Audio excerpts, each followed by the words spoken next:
Olá, meus amigos, estamos aqui em mais uma gravação, iniciando 2024, com mais uma gravação do nosso podcast, né? Agora com cara nova, um nome novo, né? Nosso canal democrático, comigo, né? Anderson Rodrigues. Sejam todos bem-vindos para mais um ano de luta, para mais um ano de conhecimento, de debate, de bom papo, bons convidados.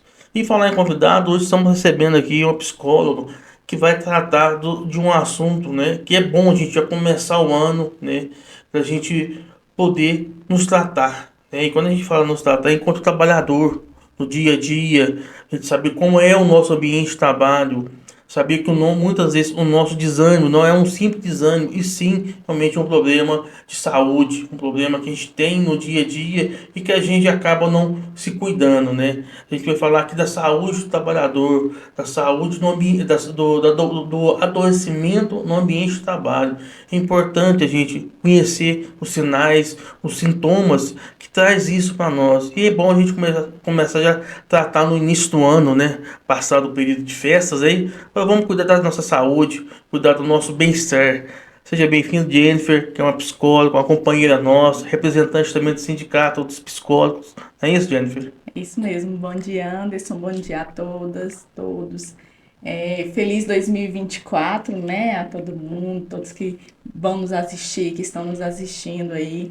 A gente realmente começa esse ano, né, Anderson, com um novo fôlego, né? A gente respirando, já começando com muita luta, mas também com muita esperança de que a gente realmente consiga fortalecer, né, a classe aí trabalhadora, os nossos trabalhadores, trabalhadoras, dentro dos ambientes públicos e privados, né? E esse tema, eu sou muito grata pelo convite, porque realmente é a partir do conhecimento, né, tanto dos sintomas, tanto das questões aí trabalhistas que envolvem no adoecimento, né, do trabalhador e da trabalhadora, que a gente vai conseguir nos fortalecer para evitar esse adoecimento e também cuidar da gente aí, cuidar de quem cuida, né? Porque as nossas classes aí, tanto os profissionais de psicologia, quanto os enfermeiros, quanto as outras categorias da saúde, né, cuida. E muitas vezes nós estamos adoecidos também. Então, eu acho que é um tema muito importante. Muito obrigada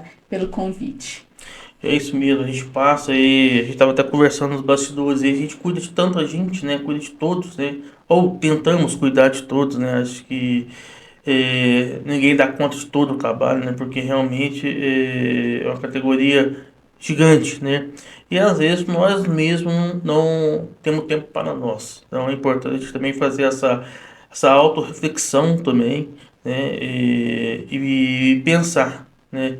Que temos aí um ano de luta, é um novo ano de vida, né? Muitos têm as suas superstições, né? Que gosta mais de ano ímpar, ano par. Eu gosto do ano que eu estou nele, né?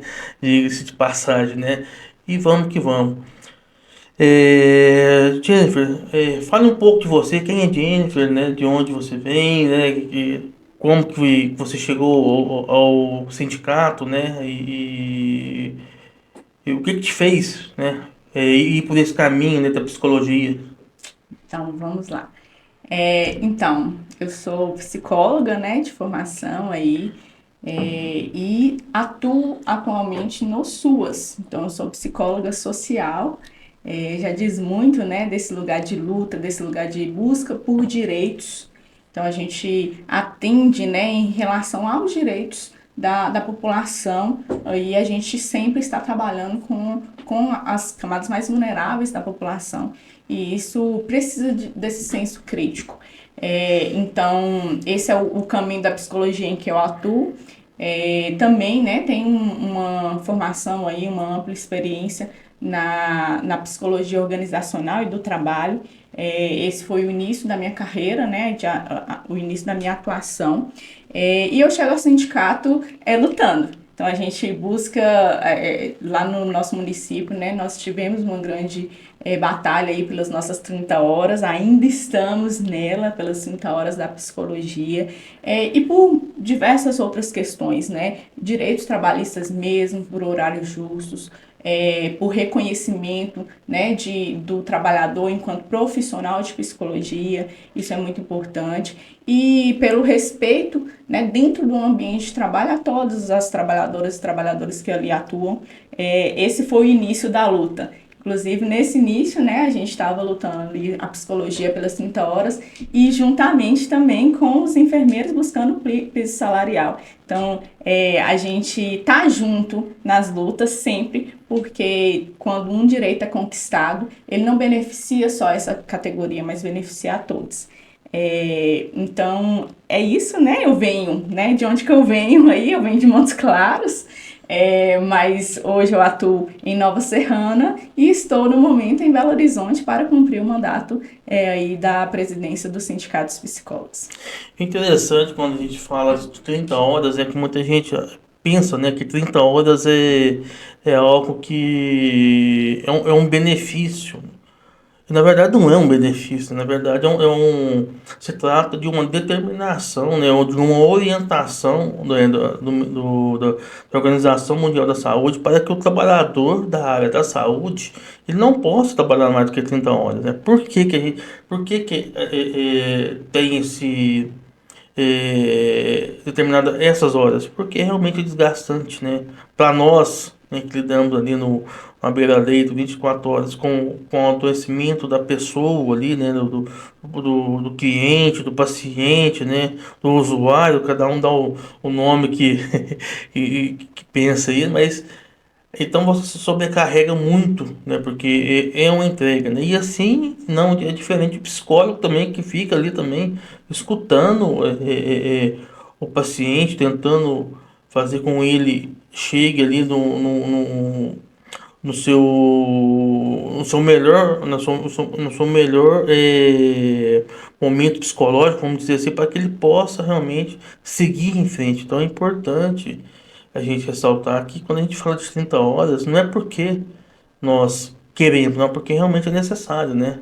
Exatamente, Anderson. Eu acho que você fala muito importante aí, porque nós estamos falando de equipe multidisciplinar de saúde, né? Nós não estamos falando de uma categoria X e Y trabalhando isoladamente. Não, nós estamos falando de uma equipe multidisciplinar de saúde.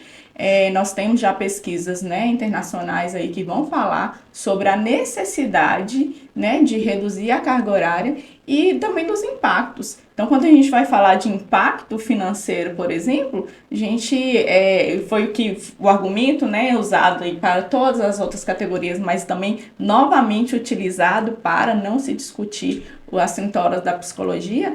Nós já temos pesquisas internacionais que falam sobre a não redução da produtividade, mas muitas vezes o aumento dessa produtividade na área da saúde. Por quê? Exatamente porque os motivos que você expôs, né? Nós estamos falando ali de um fazer que é muito cansativo, né? Nós estamos atendendo as demandas mais difíceis de lidar no dia a dia, né? Os profissionais aí, enfermeiros, médicos, né? Tratando aí do físico, né? Do que é externo, e nós profissionais de saúde mental tratando aí do que é interno, mas que reflete no externo também. Então, nós estamos falando dessa equipe multidisciplinar que vai cuidar da saúde e que é importante que a gente olhe com cuidado para essa equipe. Então, se um profissional de saúde mental ou profissional de saúde, né, de uma forma mais ampla, ele está adoecido, como que ele vai, né, oferecer o cuidado da forma necessária para aquele indivíduo ali que procura esse atendimento? Então é muito mais amplo. Eu acho que os argumentos hoje aqui no Brasil, eles ainda são utilizados de forma equívoca, né? Nós temos aí pesquisas internacionais que dizem isso. Hoje a gente, né, eu já coloquei para alguns colegas que nós precisamos fomentar a pesquisa nacional a respeito do assunto, para que a gente faça, né, esse levantamento mesmo, para que a gente consiga mostrar, né, para o nosso legislativo, para o nosso executivo, que esse é um benefício que vai ser para a população, não é somente para os profissionais de saúde.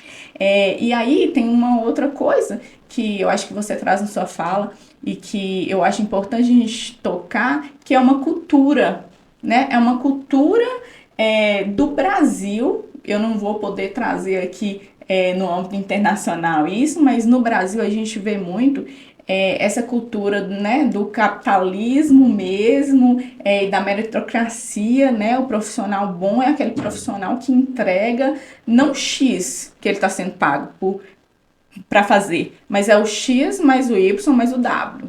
Né, aquele profissional que dita a regra aí da quantidade de trabalho a ser entregue.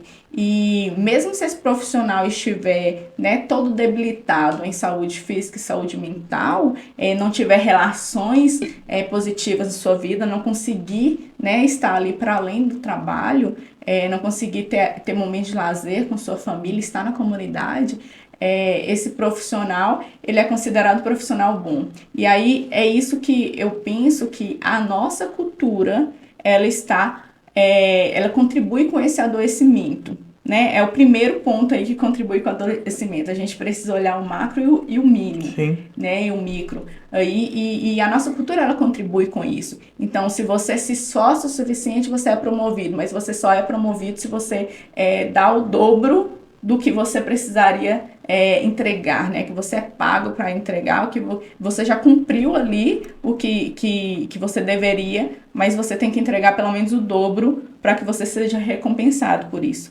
Então, nesse ponto, entra também essas horas trabalhadas, né? Então, esse profissional, muitas vezes, ele está ali porque para ele subir na carreira, ele precisa entregar mais. Mas esse mais, ele é adoecedor. Então, Jennifer, quais são os principais sinais, né, que alguém apresenta, né, por estar sofrendo adoecimento relacionado ao trabalho? Tem alguma coisa assim? É nítido? É disfarçado? Como se diz assim? Ou como que é? Então, eu acredito que os sinais e sintomas, eles sempre aparecem, né? De uma forma, talvez ali para o micro, que é o micro familiar, e muitas vezes até para a equipe, né? Que está ali no dia a dia, no trabalho.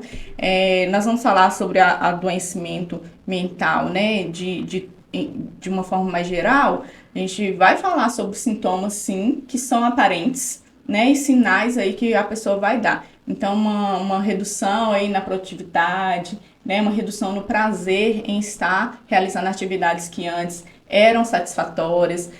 Nós vamos falar de um humor, né, deprimido aí em uma grande parte do dia, ou um humor sempre deprimido, né, agressividade, aumento de agressividade, redução nas atividades diárias, por exemplo,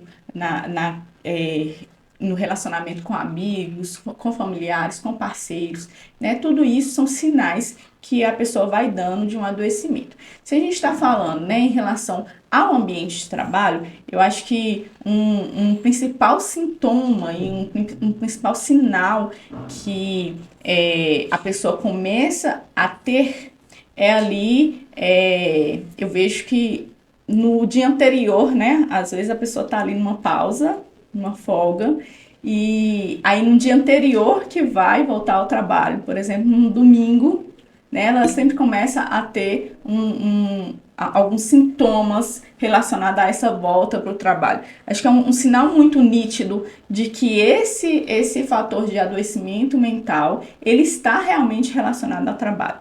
Então, e olhando de fora, né? A pessoa começa a sentir dor de cabeça, já começa a ficar um pouco mais ansiosa, mais estressada, não consegue, começa a ter insônia, né, no dia anterior. Isso é um sinal muito evidente de que esse adoecimento está relacionado ao trabalho.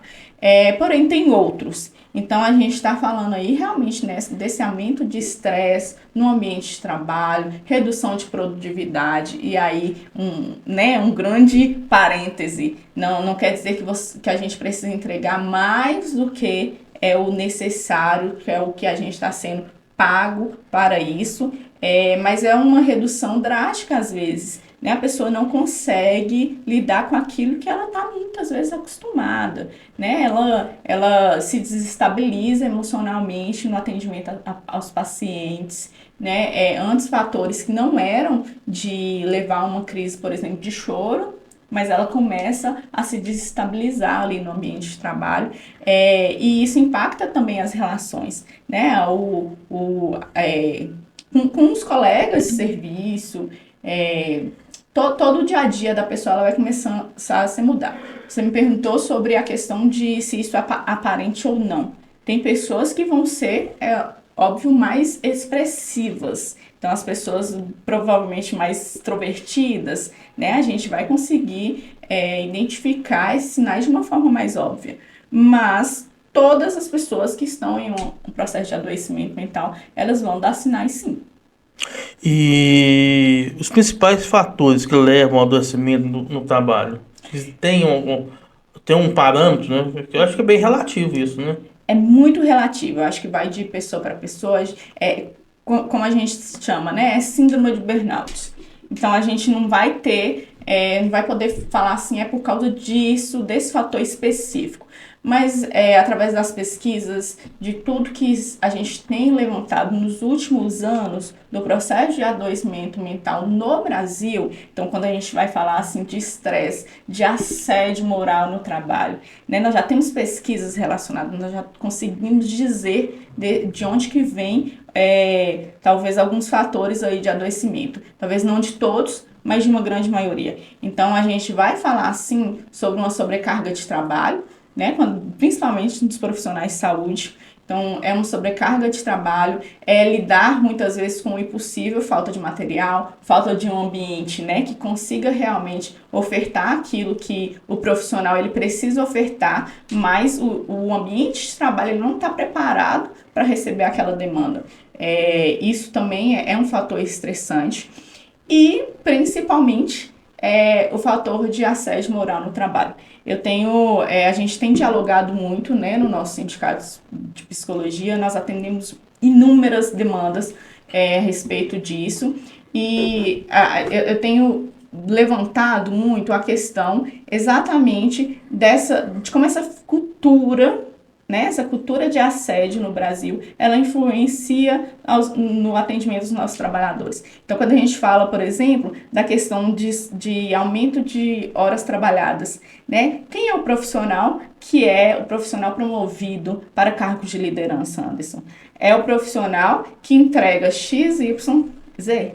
Né? Ele é o profissional que às vezes ele já está no processo de adoecimento, ele entrega muito mais e ele é colocado num lugar de liderança. Esse profissional muitas vezes ele não enxerga nem o assédio que ele sofreu e ele reproduz isso, né? Reivindicando sua equipe de que faça mais. Esse é um cargo de liderança que às vezes eu estou falando aqui, que às vezes a pessoa nem percebe que ela está sendo uma pessoa que adoece a sua equipe. Mas nós temos também pessoas na liderança que faz isso consciente, né? Que não se importa com esse trabalhador ali na ponta e que vai realmente cometer assédios, né? Morais, assédios sexuais. E aí a gente está falando também de nossas categorias que tem uma quantidade absolutamente maior de mulheres, né, que estão realmente ainda, infelizmente, nesse lugar de vulnerabilidade, de serem assediadas mais nos seus locais de trabalho. Então, esse assédio recorrente, tanto de horas trabalhadas, né, de sobrecarga de trabalho, quanto de falas mesmo, de ser assediado constantemente, isso leva, sim, ao adoecimento. Como a pessoa vai lidar com isso, cada um, né, lida de uma forma diferente. Às vezes, uma pessoa que tem uma maior resistência, ela vai demorar mais a um processo de adoecimento do que uma outra pessoa que tem uma menor resistência à frustração. Mas aí a gente não pode culpabilizar a vítima, né? Quem é esse ambiente de trabalho que está sendo adoecedor para esse indivíduo. O ambiente de trabalho ele acaba sendo o principal causador, né, desse adoecimento, né? Ou seja, ele vai trabalhar, né, num local que tem um ambiente pesado, uma carga de energia negativa, um líder doente, né? Uma grande parte da liderança está doente e provocando ainda mais essas pessoas, né, adoecidas ali, assim, e a empresa não vê, né? Que isso para ela é ruim, né? E quando a gente fala em empresa, né, a gente fala de forma geral, né? empresa pública, privada, acaba que esse ambiente, é, dessa forma, ele não rende, ele não lucra, ele não é resolutivo, ele não faz com que as coisas aconteçam. E quando as coisas não aconteçam, a população sofre, né? O seu rendimento cai. Então, assim, eu acho que eu penso, né, que as empresas têm que começar a ter um olhar diferenciado. E tem algumas empresas que já são assim, né? Tem algumas empresas que já têm esse diferencial. Tem alguns setores públicos também que já são assim. Só que está muito longe ainda do que a gente precisa, né? Está muito longe ainda do que é a realidade do nossos profissionais precisam, né? Então, assim, tanto se falava em síndrome de Burnout e acaba que o negócio sumiu, parece que todo mundo curou, né? Todo mundo, ninguém mais, quase, que falava-se tanto hoje, parece que todo mundo sarou, ninguém mais tem doença, Uhum. né? E eu acho, eu penso, né, que a nossa a nossa obrigação enquanto dirigente sindical é realmente trazer isso à tona mesmo, é fazer essas provocações e falar para o trabalhador, você está doente, está adoecido. E um profissional da saúde adoecido cuidando de outro é algo preocupante, né? É algo muito preocupante, né, Anderson? E quando você traz que as empresas, né, e aí, como você disse, tá, a gente está falando do setor público e privado, de uma cultura mesmo adoecedora, que precisam acordar para isso. Nós viemos aí, né, e aí eu estava até observando ali a criação do sindicato, né, a fundação do sindicato nos anos 80, tanto dos enfermeiros quanto da psicologia. A gente fala sobre redemocratização, né, o próprio canal democrático. A gente fala sobre o processo de redemocratização aí do país e a gente vê uma cultura que é anterior, mas que infelizmente ainda está em processo de mudança, de que essa hierarquia onde quem manda quem pode, obedece quem tem juízo, né? Sim, Isso dentro das empresas, para o trabalhador, é muito adoecedor, né? Então, vamos pensar aí que o trabalhador, ele se qualifica, né? Tanto o enfermeiro, quanto o psicólogo, quanto a equipe toda se qualifica para estar naquele lugar, mas chega em um ambiente que eu diria até insalubre, né? De uma hierarquia aí, que é muitas vezes ditatorial, e aí muitas vezes não consegue nem fazer da forma como, né, se capacitou, porque vem a liderança e determina coisas mínimas, né, para aquele profissional fazer, e que esse profissional não consegue nem colocar os seus conhecimentos em prática. Isso a gente vê muito, né, nos ambientes trabalhistas aí. E muitas vezes a liderança, o que falta no Brasil, e às vezes a gente vê isso em outros lugares, já mais implementado, de um ambiente mais acolhedor desse profissional, mais preocupado com a saúde mental, com a saúde desse trabalhador, para evitar processo de adoecimento que vai gerar rotatividade, né, que vai gerar todos os processos de treinamento, então vai ser mais oneroso para as empresas, mas o que a gente vê é ainda uma cultura de substituição, né? Se um trabalhador ali, ele adoece, não, tudo bem, coloca outro no lugar sim, dele. E isso é prejudicial para todo mundo, né? Se esse... e aí as nossas leis do SUS, né, do SUAS, elas já prevêem que isso não aconteça, porque a gente já tem um entendimento intelectual de que o vínculo é muito importante, né? Se uma pessoa ela chega ali para ser atendida, né, tanto um adoecimento físico, um adoecimento mental, nós sabemos que o vínculo com os profissionais que estão ali, ele vai gerar também processos de saúde. Então, as lideranças já estão reconhecendo algumas, mas nós ainda estamos no processo de entender isso de forma mais aprofundada, né? Então, concordo com você, nós precisamos avançar muito nisso, porque um profissional, ele saudável, ele produz muito mais. tem aquele filme, o Coringa, né? Coringa, assim, é um filme pra mim, ele é fora da realidade, ele é ele traz o que a gente tá cansado de saber, que é a linha da loucura, né? Lógico, a gente não tá falando aqui de, não falando de adoecimento, mas a gente entender um pouco que a linha da loucura e da realidade ela é muito próxima, né? Então, assim, então ele traz aquela as falas dele, né? O filme em todo ali, ele gira em torno de uma fantasia da cabeça dele que às vezes a gente não consegue entender. Aliás, às vezes a gente consegue entender o que muitas pessoas passam no dia a dia e às vezes está do nosso lado e a gente não vê, né? E a gente tem que começar a olhar quem está do nosso lado, que, né, não ver as pessoas só como um número sentado do nosso lado, né? Mas sim uma pessoa sentada ali, realmente um companheiro de trabalho, saber como que tá o dia dele, um tempinho, né?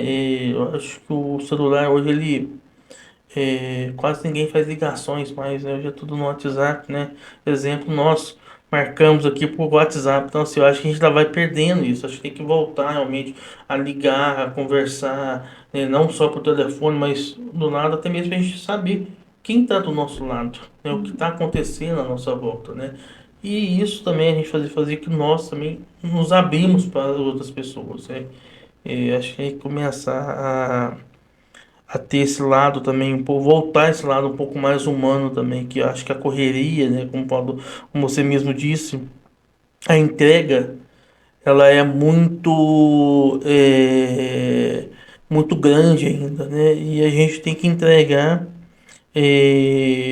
o que é necessário, o que é humanamente possível fazer, né, e a gente tem que começar a mudar, né, porque a gente já tem o estresse do dia a dia, né? E Exatamente. como separar esse estresse do dia a dia realmente do estresse relacionado ao trabalho?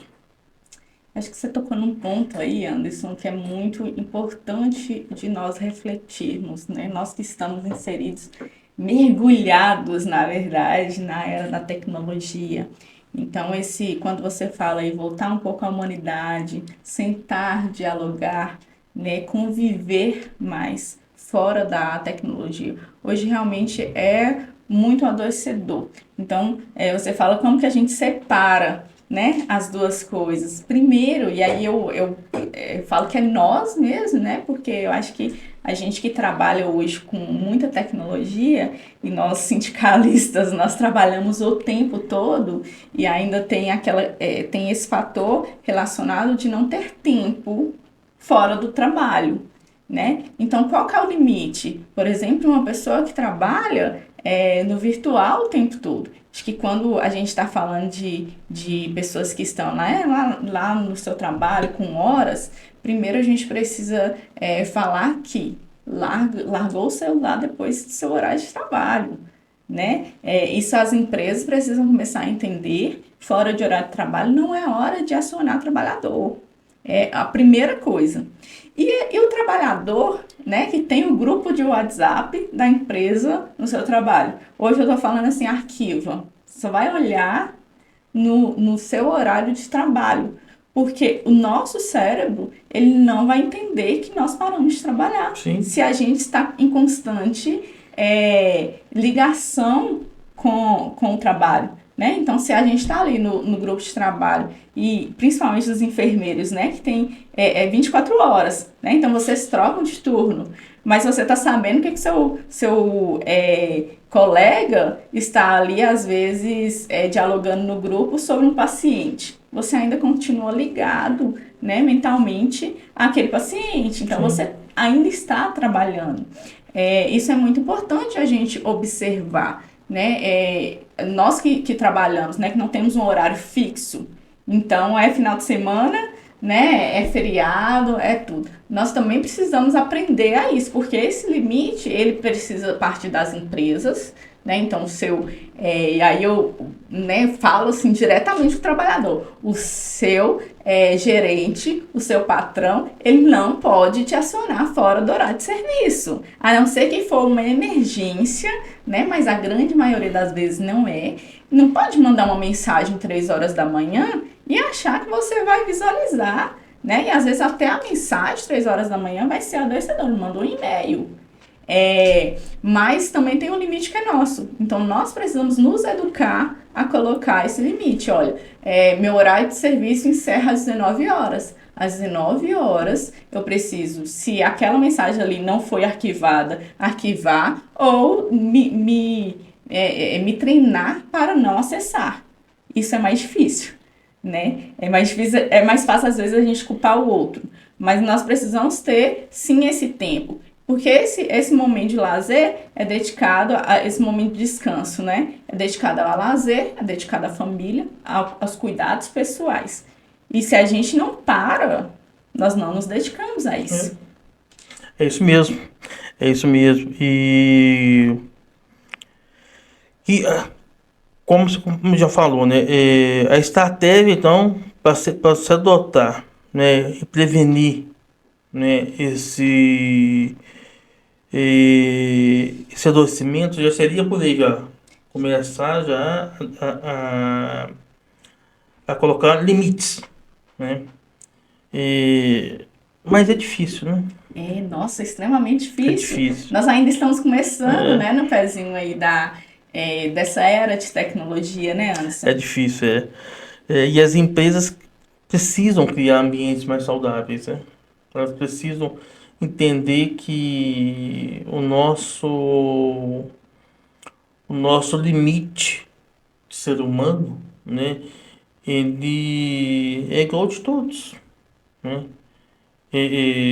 O trabalhador ele precisa realmente ser valorizado pela sua empresa, né? Que eu sempre comento, né, com o trabalhador, né? Se você não se valoriza, quem vai fazer isso? Mesma coisa é nós, né? A gente precisa mudar isso. Nós que do movimento sindical precisa fazer isso, ter essa mudança também, porque senão também a gente vai ser um doente cuidando de doentes. Tentando, né, Anderson? Porque senão a gente se envolve nisso e vai só cavando um buraco, a gente vai se enfiando. É verdade, é verdade. Não, mas eu falo assim que a gente realmente, tem que ser nós, sabe? Nós, classe trabalhadora, nós precisamos começar a entender esses limites e colocar esses limites, né? Por quê? Porque o assédio ele vai vir. O capitalista ali, e infelizmente o serviço público ainda se comporta como capitalista, né? Como uma empresa privada. Então, em amplos ambientes trabalhistas, a gente encontra isso, onde o trabalhador ele vai ser sobrecarregado. E quem está ali na liderança não vai se importar, ele quer resultado, né? A empresa privada quer lucro e o serviço público vai sobrecarregar o trabalhador, principalmente se ele entrega. Sim. Então, nós precisamos desse limite, tanto das empresas, que aí é fortalecer o sindicato, né, para que a gente consiga estar lá e também fazer essa representação, né, mas nós precisamos também, nós, enquanto trabalhadores, colocar os nossos próprios limites. Chegou a hora de dormir? É hora de dormir, né? Vamos largar um pouquinho o celular e cuidar de nós mesmos, Sim. Né? A gente precisa olhar pra gente. Então, pessoal, aproveitar o ano começando aí, ó. A gente tem que já ir mudando já, para quando chegar no ano que vem, no fim, a gente fala, opa, valeu a pena, realmente a gente modificou e faz bem, realmente, né? Acho que a nossa cabeça realmente rende mais quando você tem um limite, né? Mas falando disso, né, do psicólogo realmente, né? Qual que é o papel de vocês, né? No apoio para o indivíduo, né, que está realmente adoecido, né? Como que seria o tratamento realmente? Então, colocando a psicologia, a gente vai falar aí de um atendimento que vai ser preventivo, né? Também, por exemplo, o psicólogo organizacional, ele vai estar ali num trabalho realmente de reestruturação, né? De uma cultura organizacional, realmente para trabalhar nessa prevenção. E quando a gente fala já de um tratamento, né? Que já vai trabalhar com o processo de adoecimento em si, então a pessoa já está adoecida. A gente vai falar muitas vezes, né? É de amplo, eu não consigo visualizar, né? É só a psicologia vai dar conta. Não, a gente precisa desse atendimento multiprofissional, porque muitas vezes esse profissional vai precisar, né, de um atendimento tanto clínico ali, de físico mesmo, ele vai precisar de um nutricionista, ele vai precisar, né, de uma academia, e ele vai precisar desse atendimento psicológico. Então, o atendimento, muitas vezes, e na maioria das vezes, vai ser um atendimento clínico, onde a psicologia vai olhar para esse indivíduo no seu processo de adoecimento enquanto indivíduo, né? Então, quando a gente falou lá no início, né, que o processo de adoecimento ele é subjetivo, é porque é subjetivo. Nós não podemos olhar para todo mundo e falar, vai ter um processo igual de recuperação, né, dessa saúde aí, vamos colocar entre aspas, que vai ser igual para todo mundo. Não vai Daria ser. para tratar coletivamente ou não? A gente pode falar tratar coletivamente, a gente pode falar assim, se as empresas estiverem, por exemplo, abertas A prevenção, lógico, né? a prevenção, mas até ao tratamento. Vamos supor que uma empresa está vendo um processo de adoecimento grande dos seus trabalhadores e está querendo trabalhar aquilo. A gente pode sim pensar em, por exemplo, grupos de trabalho ali, grupos terapêuticos, né, de uma inserção ali do profissional de psicologia que vai trabalhar coletivamente para um restabelecimento da saúde. Isso é possível sim.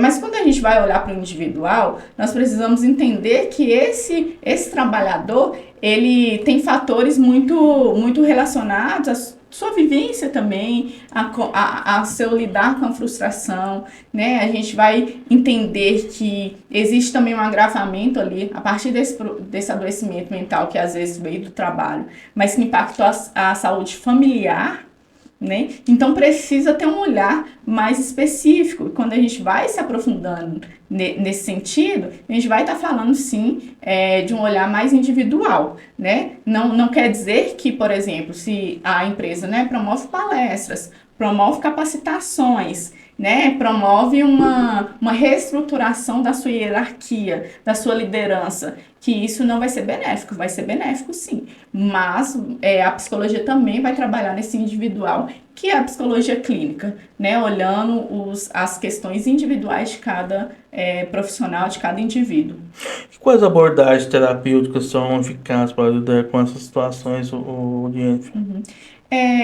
Todas as abordagens psicoterápicas que são hoje validadas pelo nosso Conselho Federal de Psicologia, elas são eficazes.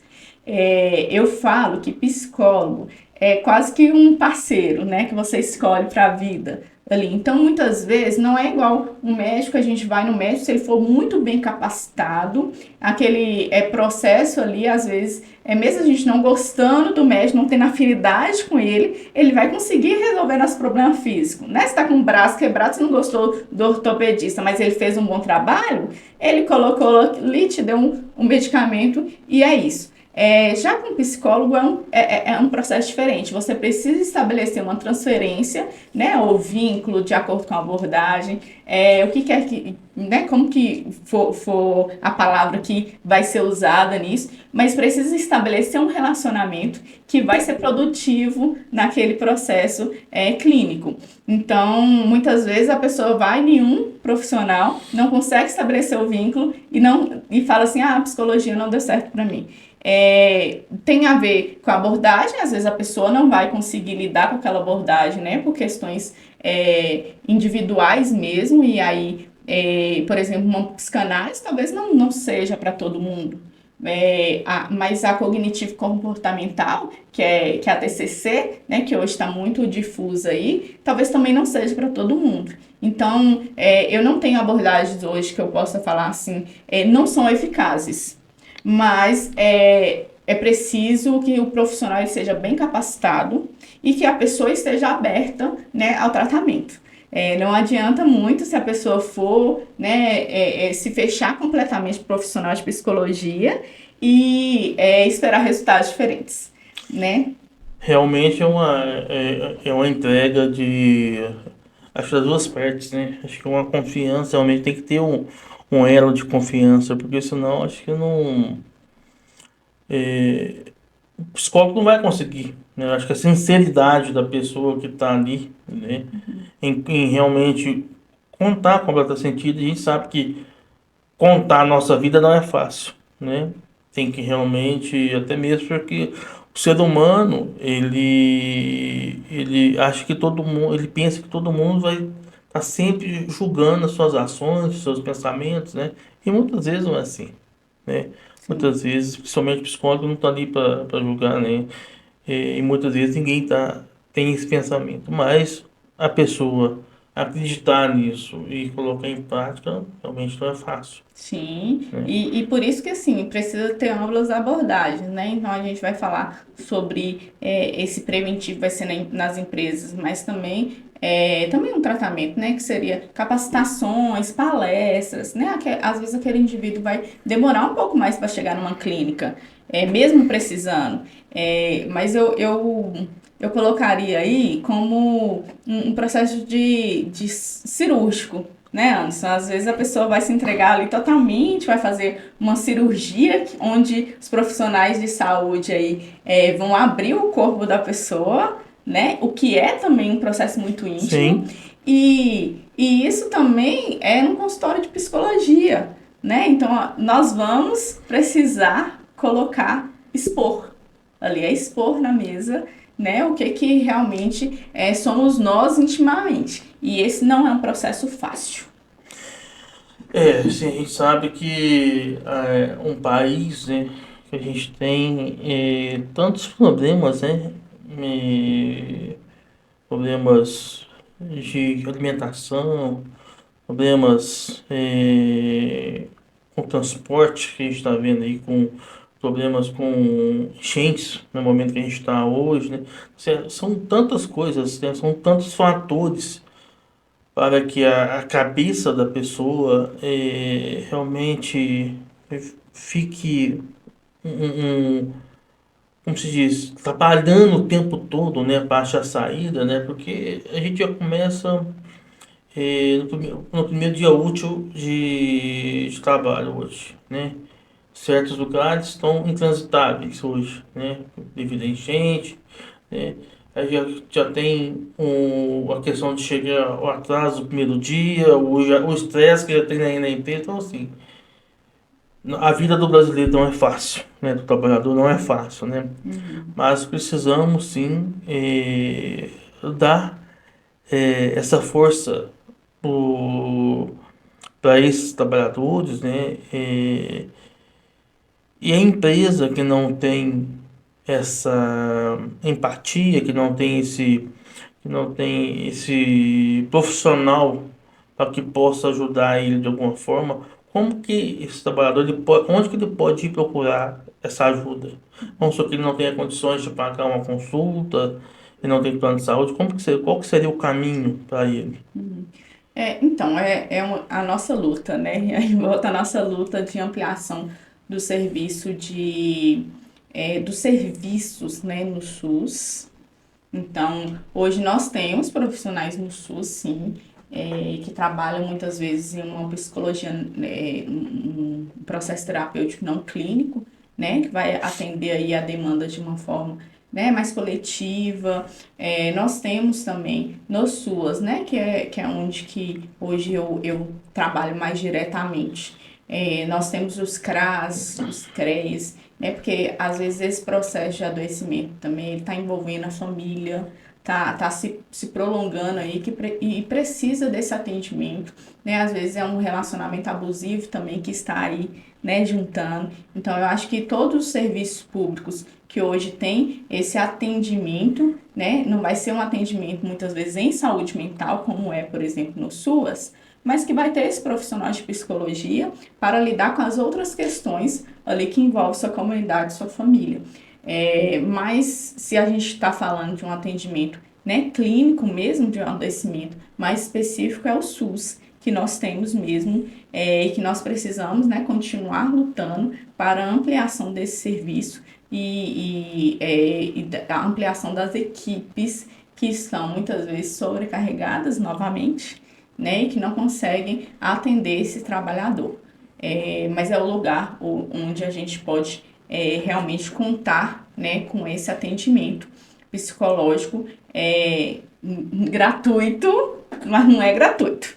É, que nós pagamos por ele, isso. mas infelizmente ainda muitas vezes não conseguimos atender a demanda. Mas é esse local. Eu diria também, Anderson, que tem formas, né, que nós podemos nós mesmos irmos introduzindo, né? E a gente já falou um pouquinho sobre isso aqui, né? Que dar mais importância às atividades, né? A nossa comunidade, a nossa família, né? Sentar, bater papo, né? Desenvolver melhores relacionamentos no ambiente de trabalho. Às vezes é difícil, né? Porque sempre em equipe a gente vai ter dificuldades.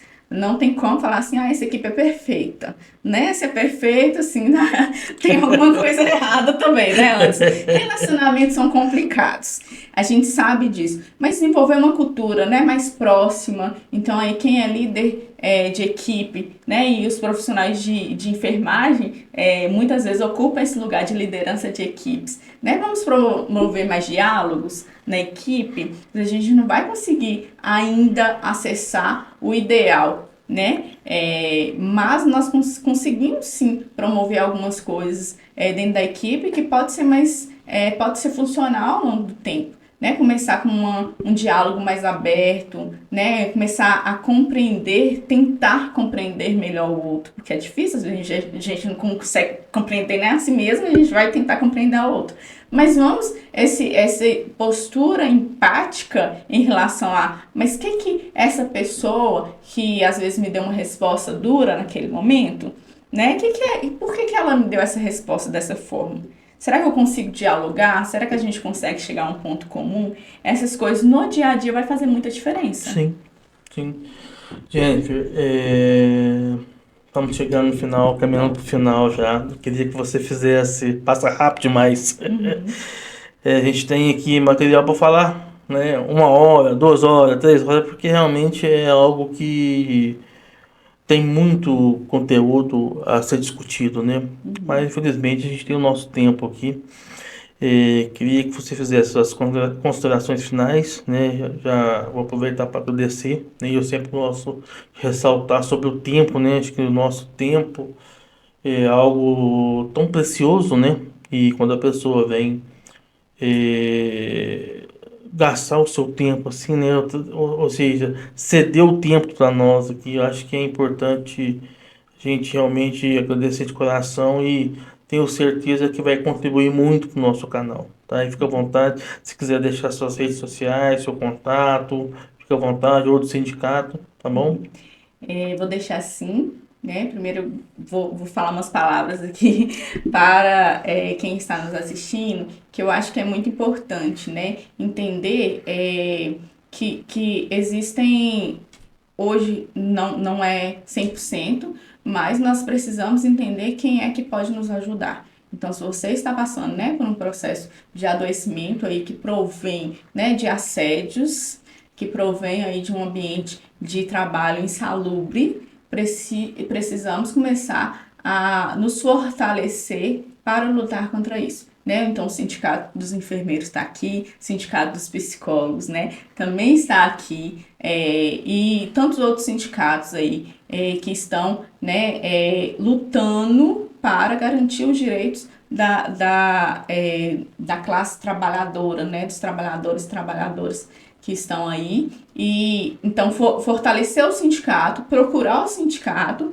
em momentos, né, em que se sinta, né, nessa condição de assediado, de sofrimento psíquico em relação ao trabalho. Muitas vezes nós ainda não vamos, né, pelas condições mesmo de enfraquecimento que nós vemos dos nossos sindicatos aí ao longo dos anos, conseguir atender prontamente, mas nós vamos, enquanto coletivo, né, formar forças, né, juntar nossas forças para realmente buscar melhores condições de trabalho, melhores condições para que esse adoecimento ele seja interrompido e também no futuro nós tenhamos condições melhores de trabalho aí e que nos permita falar de uma prevenção desse adoecimento e não só de um tratamento. Então, eu acho que primeira coisa é isso, fortalecer, né, nós enquanto trabalhadores e os instrumentos de luta que nós temos. Então, um dos instrumentos é o sindicato, né? O sindicato é criado, formado por trabalhadores para trabalhadores. Então, eu acho que o primeiro ponto é esse.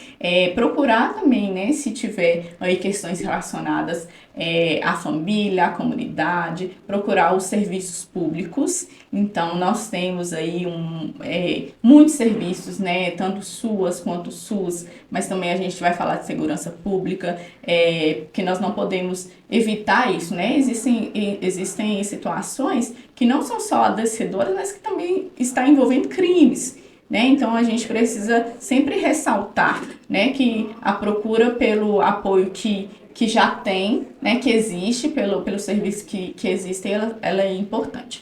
E nesse dia a dia, né, cuidar de nós mesmos, cuidar das nossas relações.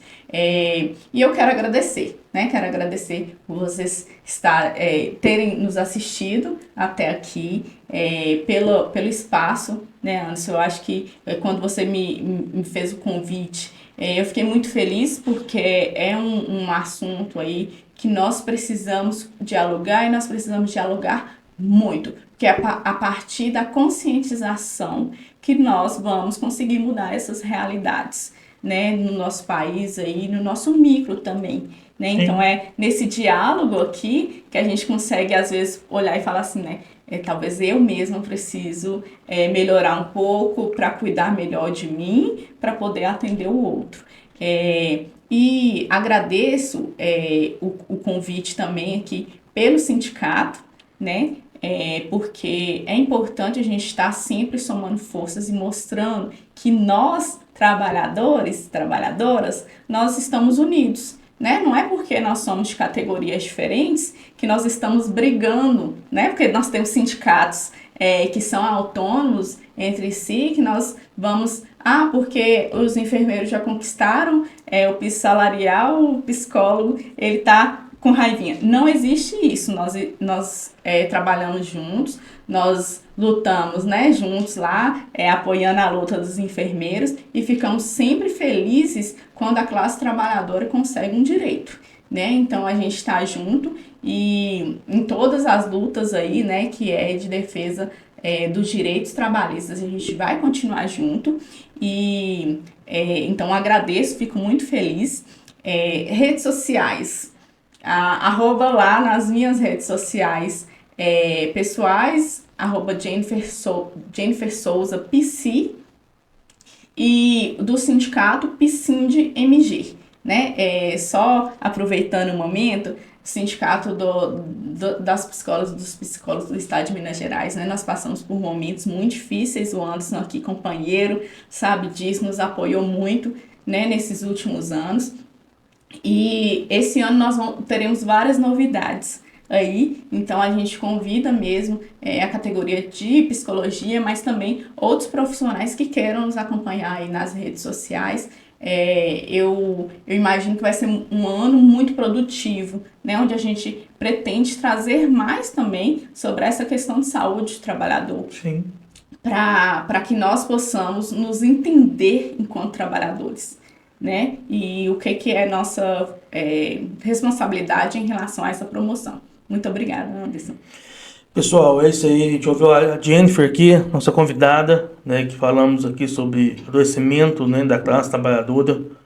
A gente sabe que não é fácil, né? Mas precisamos seguir, tá bom? E feliz 2024 para todos. Até o próximo. Fiquem com Deus. Até mais. Tchau.